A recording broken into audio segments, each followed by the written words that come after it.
المتقين بحبيبه المصطفى ومن على المؤمنين بنبيه المجتبى الصلاة والسلام على سيدنا ومولانا محمد خير الورى وعلى آله وأصحابه المتقدمين بالتقوى. أما بعد، أعوذ بالله من الشيطان الرجيم. بسم الله الرحمن الرحيم. وإن كانت لكبيرة إلا على الذين هدى الله وما كان الله ليضيع إيمانكم إن الله بالناس لرؤوف رحيم. صدق الله مولانا العظيم. مولاي صل وسلم دائما أبدا على حبيبك خير الخلق كلهم والحبيب الذي ترجى شفاعته لكل حول من الأحوال مقتحم. قبل صد احترام شرکائے خطبہ جمعہ، اللہ جل مجدہ کی ذات پاک کا لاکھ لاکھ شکر اور عظیم ہے جس کی توفیق خاص کے ساتھ نماز جمعہ کی اس بابرکت نشست میں ہم شریک ہیں۔ اللہ رب العزت اپنے حبیب کریم علیہ السلام کے صدقے سے ہماری نماز جمعہ کی اس حاضری کو اپنی بارگاہ میں شرف قبولیت عطا فرمائے۔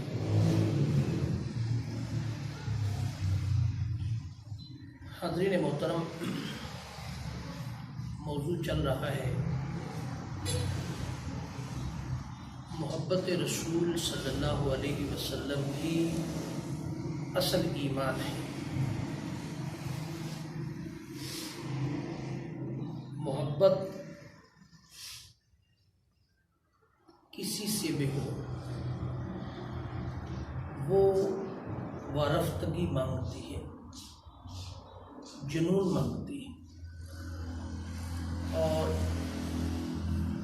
بغیر دلیل کے تعلق مانگتی ہے۔ دوسری بات، محبت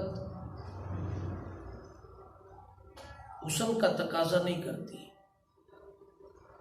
محبت ضروری نہیں ہے کہ سفید چمڑی والے جو لوگ ہیں ان سے محبت کی جائے تو محبت ان سے ہوتی نہیں۔ محبت کا تقاضا رنگ نہیں ہے، محبت کا تقاضا رنگ نہیں ہے۔ محبت ایک دل کی ایک ایسی کیفیت ہے، چاہت کا نام ہے، جس سے یہ جس کو بھی نصیب ہو جائے اس کو ملتی ہے۔ جیسا کہ میں نے پچھلے جمعہ المبارک پر ایک مثال دی تھی کہ لیلا کو مجنوں سے پیار تھا اور مجنوں کو لیلا سے پیار تھا۔ اب مجنوں کو جو لیلا سے محبت تھی وہ سفید رنگت کی وجہ سے نہیں تھی۔ لیلا تو توے کی طرح کالی تھی، لیلا تو توے کی طرح کالی تھی، اس کا تو رنگ سفید نہیں تھا۔ تو پھر مجنوں اس کی محبت میں اتنا وارفتہ تھا محبت میں کہ اسے لیلا کے سوا دنیا میں کوئی چیز دکھائی نہیں دیتی تھی۔ ان کی چاہت کو، زندگی کو، اداؤں کو اپنا لینے کا نام جو ہے وہ محبت ہے۔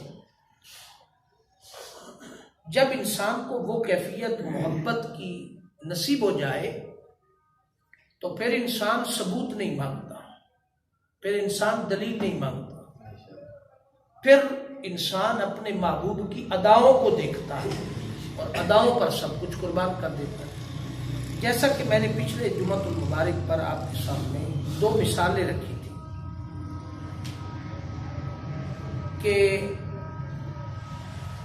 وہ جو خاتون تھی جس کا باپ بھی، بیٹا بھی اور خامد بھی شہید ہو گیا جنگ احد میں، مگر وہ کسی کی پرواہ نہیں کر رہی، وہ صرف حضور علیہ السلام کا پوچھ رہی کہ آقا کا حال کیسا ہے، آقا کا حال کیسا ہے۔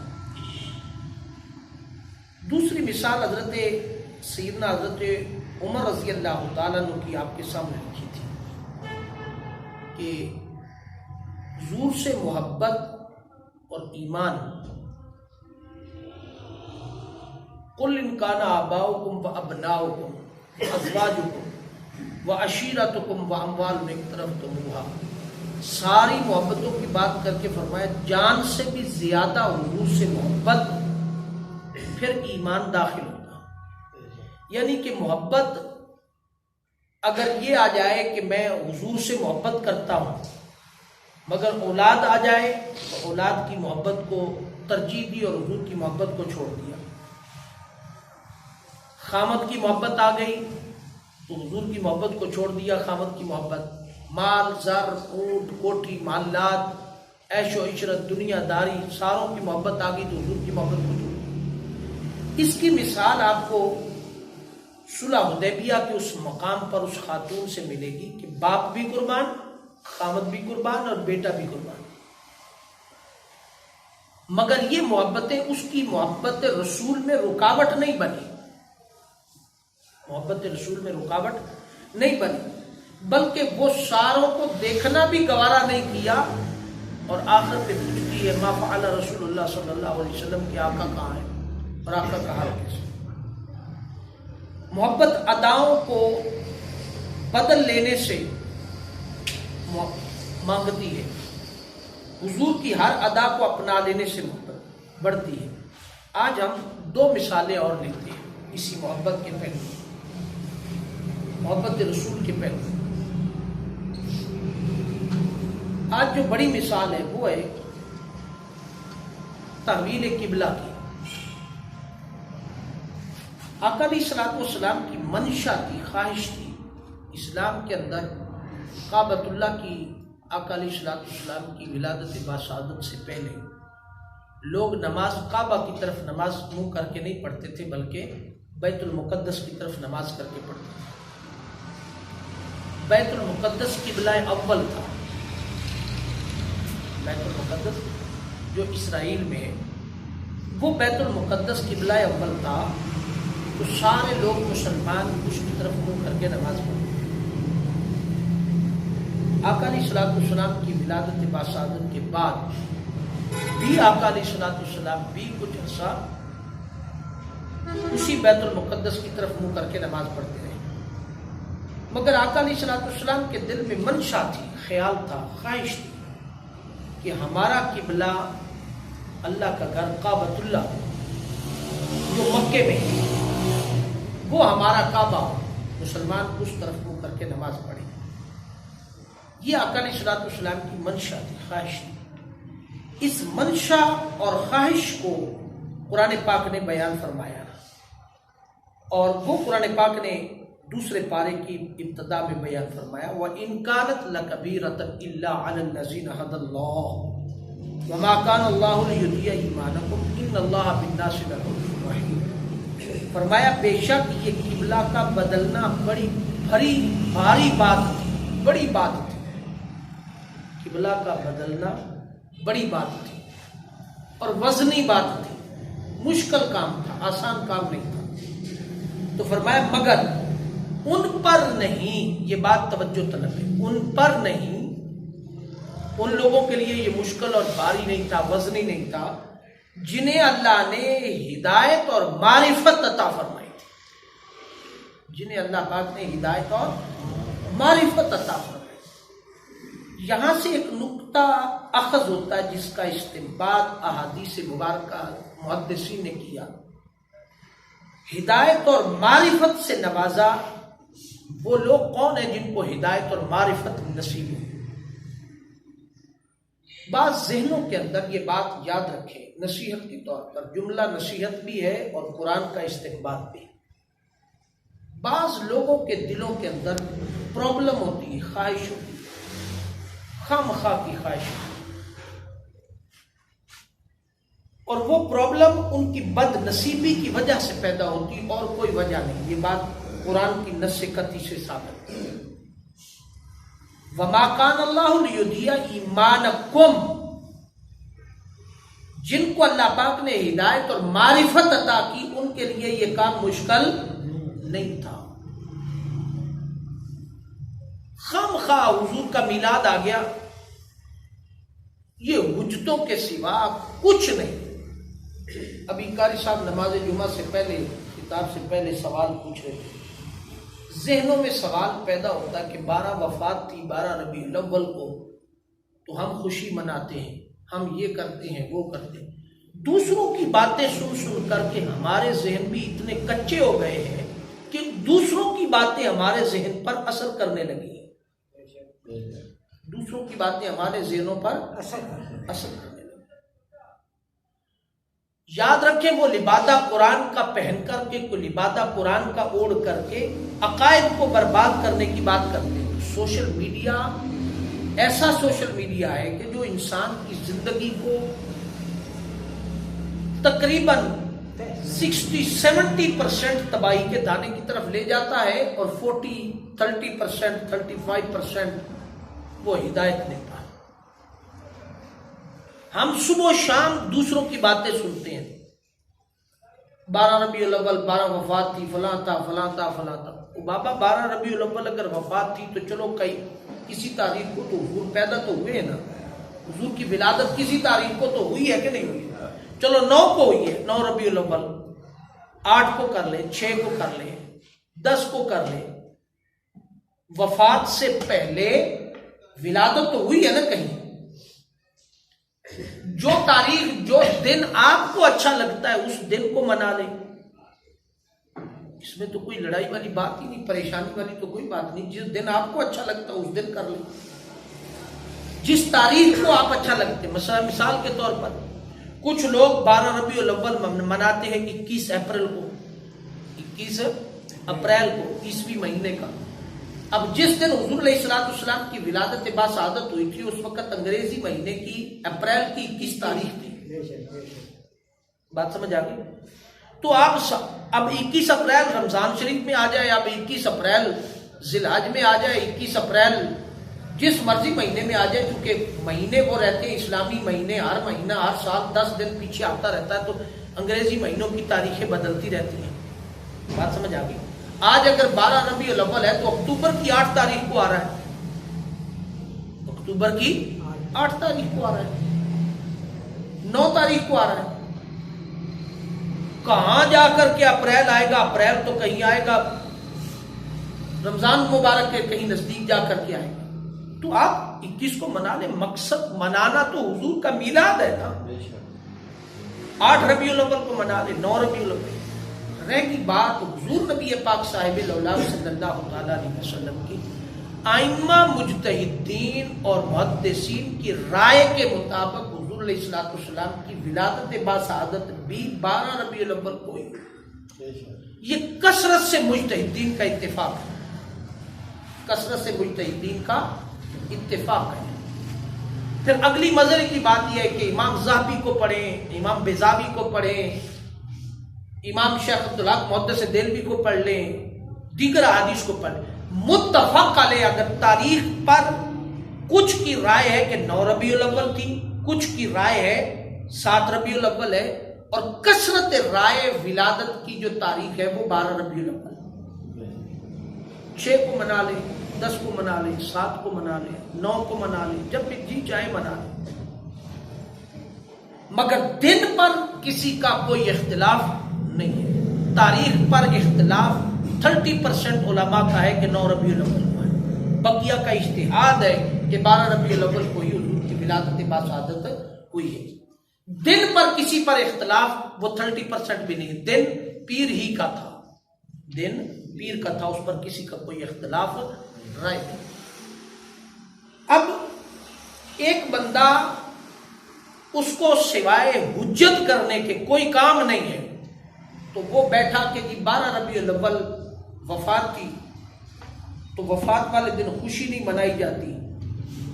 تو وفات کا غم وہ منائیں جن کے مر گئے ہیں ہمارے تو زندہ ہیں۔ واہ واہ کیا بات ہے صاحب، وفات کا غم تو وہ منائیں جن کے مر گئے ہیں ہمارے تو زندہ ہے، زندہ ہیں۔ ہمارے تو زندہ ہے۔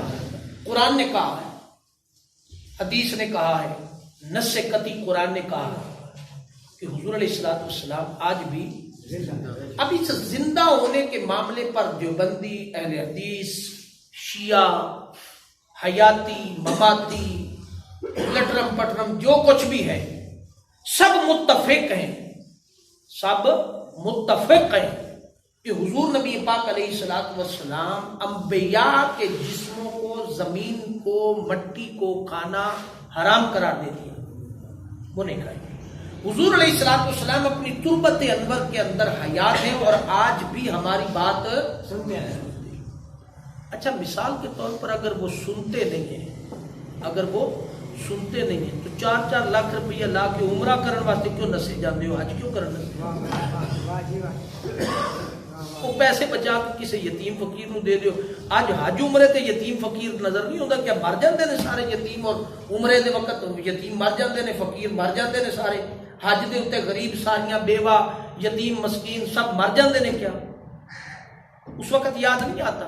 ربیع الاول میں آپ کو غریب بھی یاد آ جاتے ہیں، فقیر بھی یاد آ جاتے ہیں، غریب بھی یاد آ جاتے ہیں، لوگوں کی شادیاں بھی یاد آ جاتی ہیں، سارے کام ہو جاتے ہیں۔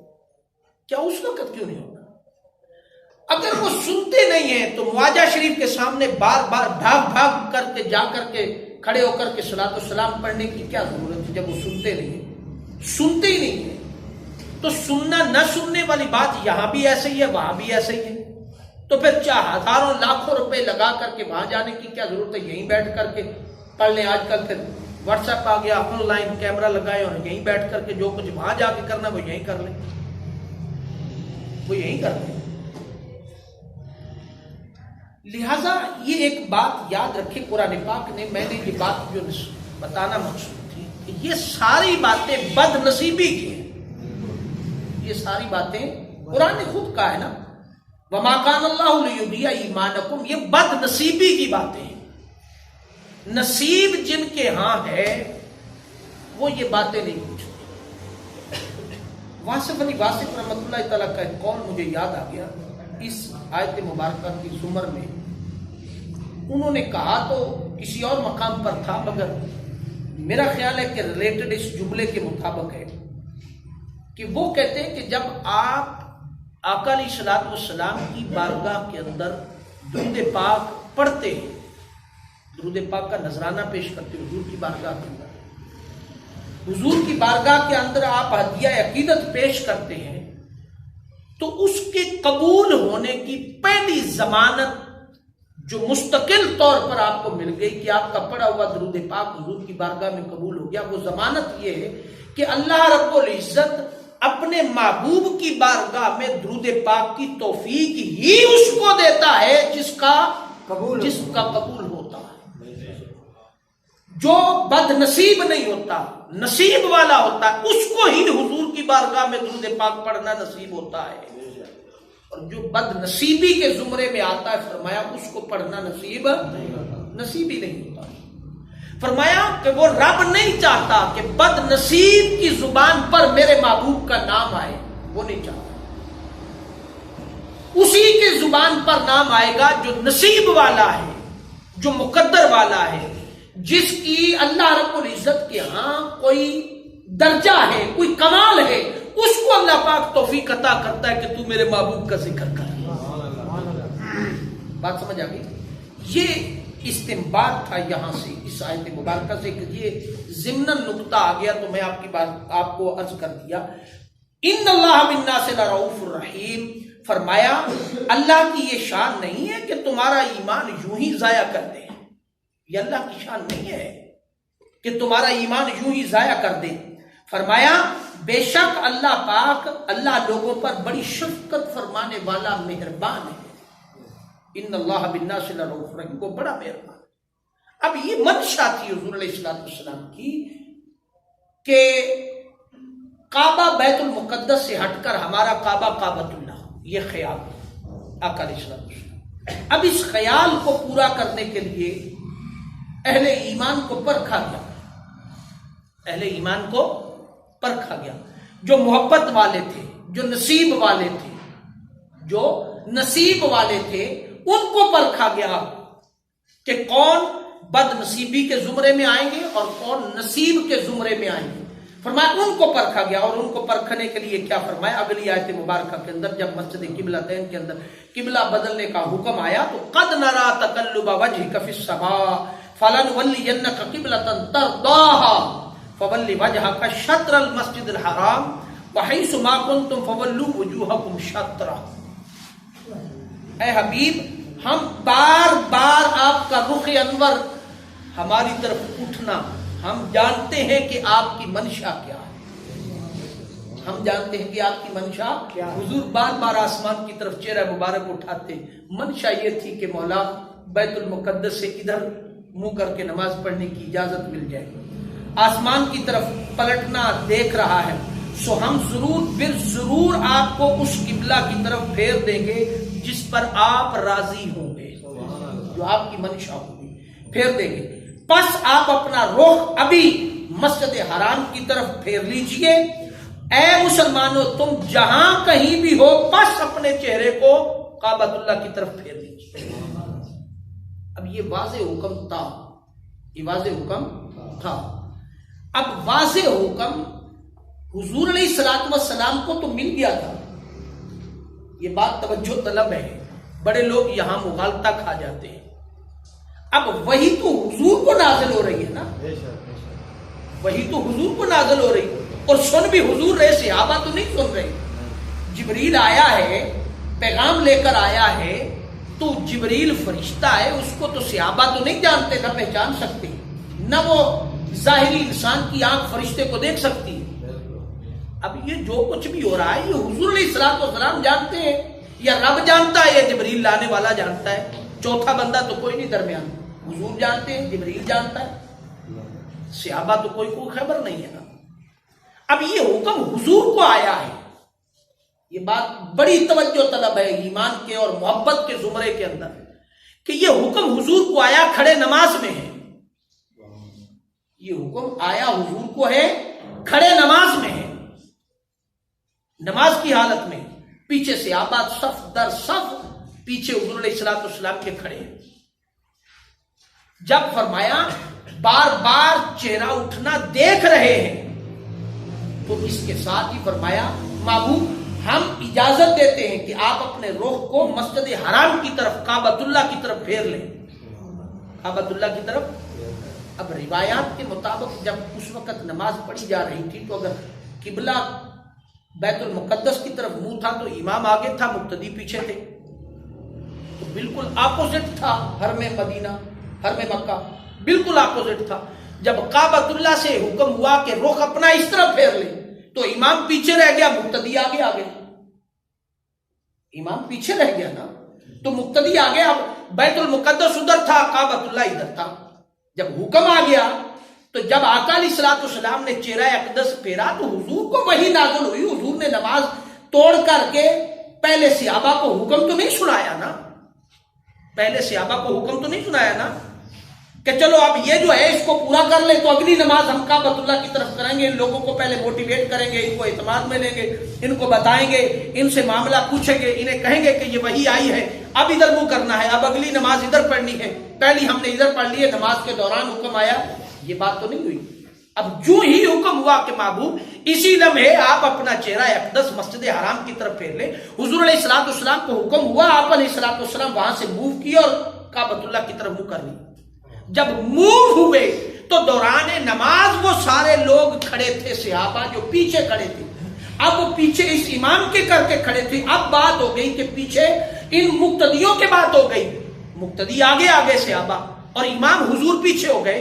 تو فرمایا پتہ یہ چلا جو ہی حضور علیہ الصلوۃ والسلام نے چہرہ اقدس کو پھیرا، صحابہ نے نماز کے دوران ایک لمحے کے لیے بھی دل میں دماغ میں خیال نہیں لایا کہ یہ کیا معاملہ ہو گیا، یہ کیا معاملہ ہو گیا. معاذ اللہ کہیں حضور علیہ الصلوۃ والسلام بھول گئے، معاذ اللہ حضور علیہ الصلوۃ والسلام کو کیا ہو گیا. جو آج قسم کے سوالات ہمارے ذہنوں میں پیدا ہوتے ہیں نا کہ یہ کیا ہو گیا، نماز میں کھڑے تھے، نماز ٹوٹ گئی، فلاں یہ ہو گیا، وہ ہو گیا، یہ کیا تماشا ہے. حضور کا خیال آ گیا، حضور کی توجہات بدل گئی، یہ کیا معاملہ ہو گیا؟ یہ سوالات ان کے ہاں ذہنوں میں نہیں تھے جنہوں نے محبت کی بات کی تھی،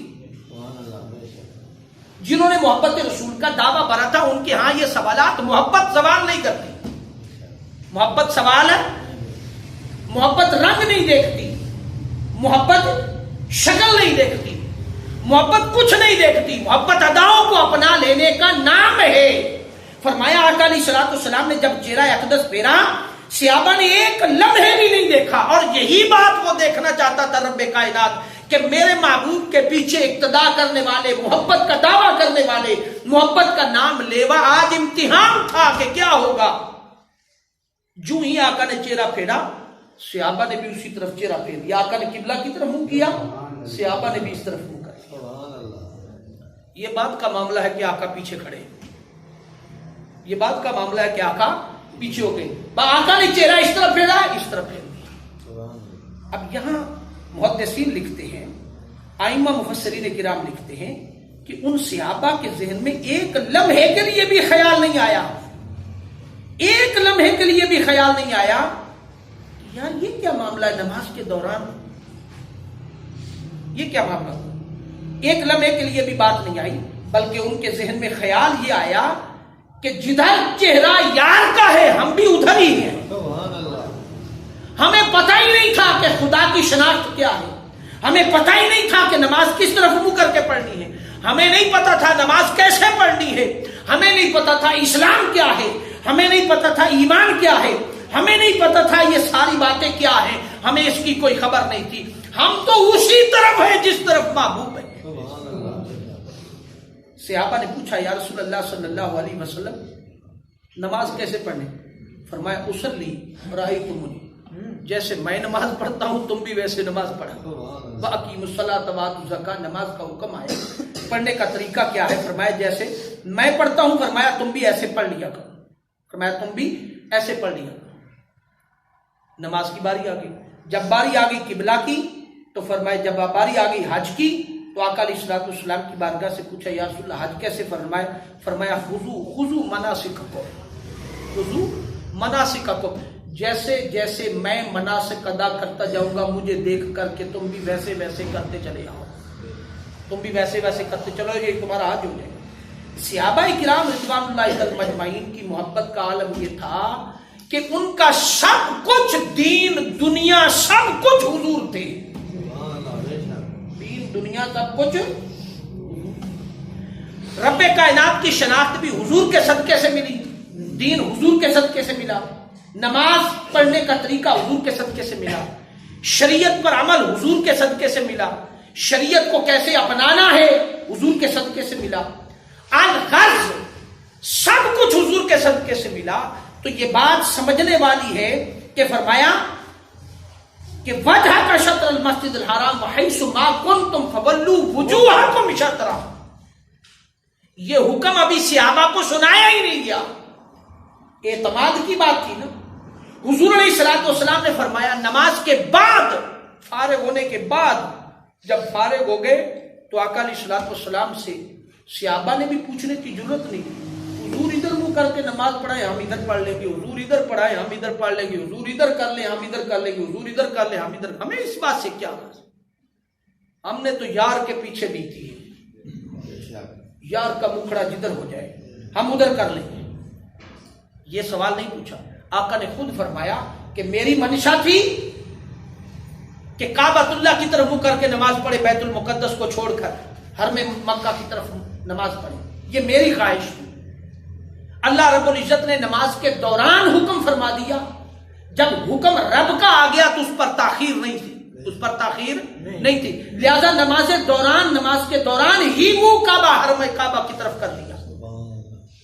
بعد میں آقا کو بتایا تو کسی نے جرت نہیں کی آقا علیہ الصلوۃ والسلام کو پوچھنے کی کہ یا رسول اللہ صلی اللہ علیہ وسلم یہ ایسا نہیں تھا، آپ نماز پوری کر لیتے، بعد میں کر لیتے، نماز ٹوٹ جاتی ہے، نماز ضائع ہو گئی، آپ دوبارہ پڑھیں یا نہ پڑھیں۔